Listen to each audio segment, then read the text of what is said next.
You celebrate not because the event was good, but because you are stronger now, wiser, softer in the right places, sharper in the others.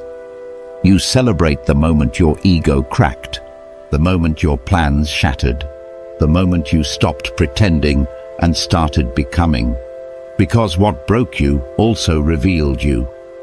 This kind of annual ritual doesn't just offer meaning, it offers clarity. Every time the date comes around, you get to ask, who was I before this day? What changed in me because of it? And who have I become since? That's not self-pity, that's conscious integration. And that's the Stoic way. They believed everything has purpose if you're willing to give it one. Even tragedy, especially tragedy, because that's where character is formed, where illusions burn off, where truth shows up, raw, brutal, undeniable. And when you meet that truth without resistance, you step into a deeper version of yourself. So why not mark it? Why not name it? Why not turn the worst day into a strange kind of celebration? Not a celebration of the event, a celebration of what you've made from it. This gives you perspective on pain that still lingers. It creates distance, structure, a frame. And in that frame, the chaos softens. Because now, instead of carrying the day like a scar, you carry it like a torch. It becomes a reminder of your own resilience. This also teaches emotional flexibility. When life hits you with something new, some future disaster, betrayal, loss, you'll know exactly what to do with it. You'll say, this will become part of the calendar. This will be marked. This will be something I'll return to, not with dread, but with reverence. Because pain is part of the rhythm of being alive, and honoring it doesn't make you weaker, it makes you whole. Some years you'll reflect quietly, some years you'll laugh, some years you'll cry again, and that's okay. The festival changes shape, just like you do, but it's always there, a constant in the chaos, a yearly reminder that growth isn't found in comfort, it's found in the fire. And if you let it, the worst day of your life becomes your greatest teacher, maybe even your favorite one, because it didn't ruin you. It revealed what you're really made of. You can turn this into a real practice. Pick the day, set time aside, give it a name. Maybe it's the day I let go. Maybe it's the day I found my spine. Maybe it's the end that freed me. Mark it in your calendar like a birthday, a rebirth day. Each year, return to it, not to relive it, to witness how far you've come. This ritual does something else too. It trains you to see all future pain as material. Nothing is wasted. No setback is random. No loss is meaningless. You begin to think like a philosopher, even in grief. You ask better questions. You stay more curious. You refuse to be destroyed by what hurt you. Instead, you transform it. You take the rubble and build something new. And each year, when that day arrives, you light a candle again. Not because you're mourning, but because you're awake. Because you remember what it cost you to become who you are. Because you respect the version of yourself that survived. This is Stoic art, Stoic ritual, Stoic reclamation. You don't just bounce back from the worst thing. You give it meaning. You fold it into your life story as a sacred chapter, one that hurt like hell, but gave you something no good day ever could. It gave you, stripped down, wide-eyed, honest, capable of loving better, living better, being more fully in the world, not in spite of the pain, but because of it. So, celebrate, however feels right. Write a letter, take a solo hike, cook a meal that reminds you of who you were, or throw a party for the version of yourself that never gave up. Make the day sacred, because it is. It was the day life stopped going to plan and started becoming real. That's worth honoring. That's worth remembering. And in the remembering, you don't just heal. You build something stronger than happiness. You build meaning. And meaning lasts longer than anything pain can take. After learning to honor your lowest point like a sacred day, after reclaiming pain and turning it into something meaningful, something personal, something strangely beautiful, you realize how often your suffering wasn't about the event itself, but about the story you told. The story that said, "This should not have happened." The voice that insisted, "I know how things were supposed to go." That voice wasn't just wounded, it was sure. It was convinced. It left no room for possibility. And that's the problem. Not pain, but certainty. Certainty doesn't just blind you to growth.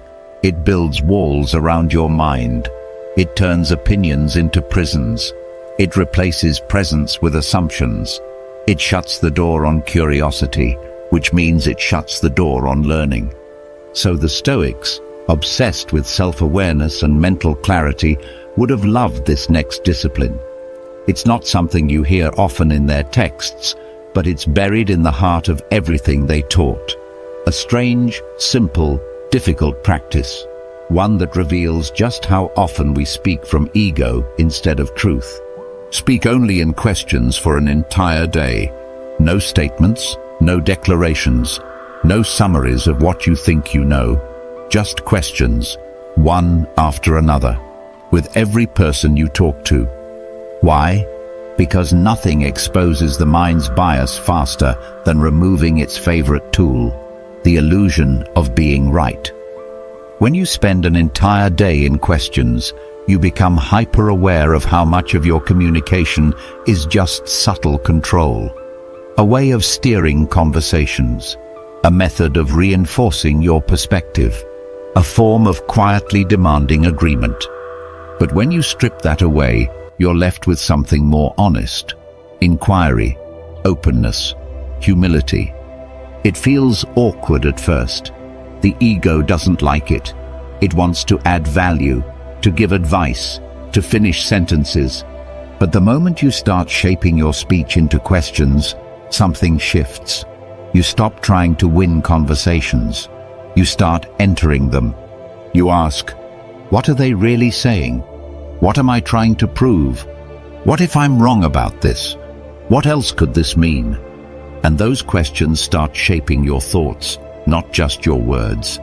You become a better listener, not because you're suddenly more patient, but because you're no longer planning your next brilliant point. You're curious. You want to hear, not to respond, but to understand. This kind of mental discipline does something strange. It lowers the emotional temperature of every interaction, because questions are soft. They don't threaten. They don't demand. They invite. Even when you disagree, phrasing your doubt as a question disarms conflict. Do you think there's another way to look at this? Is much more powerful than "you're wrong." It leaves space, and in that space, growth happens. You also notice something else: how addicted people are to being right, how quickly conversations become contests, how rare it is to hear someone say, "I don't know." But if you live in questions for a day, you start to feel free. You don't need to fix anyone. You don't need to defend yourself. You don't need to impress. You're just exploring, feeling your way forward. This isn't passive, it's sharp. Because asking good questions is harder than giving quick answers. It requires thinking, slowing down, letting go of the spotlight. It requires dropping the performance and showing up with real presence. The Stoics believed in examining everything, including themselves. They questioned their motives, their beliefs, their roles, their responses. Socrates, who shaped early Stoic thought, was famous for one thing: relentless questions. He tore apart false confidence not with anger, but with inquiry. He didn't shout people into submission. He asked them to look again. This practice brings you into that same energy. It turns every conversation into a mirror. every statement into a possibility, every belief into a hypothesis. And that's important, because most of what we think we know is based on habits, fears, and second-hand ideas. When you question instead of declare, you slow the automatic response. You give your brain time to adjust. You hear yourself more clearly. And if your thoughts are flawed, which they often are, you catch it before it turns into action. This isn't just a communication tool. It's a purification ritual for your speech. Because if your words come from a place of curiosity, they carry less weight and more influence. People lean in. They trust your presence more. Not because you're dominant, but because you're real. And in a world addicted to certainty, that's rare. Thank you for accompanying me on this exploration. If you found this content rewarding, don't forget to like the video and subscribe to the channel. I've included 2 additional videos here that might capture your interest. Until next time, may your path be filled with positivity and growth. See you soon.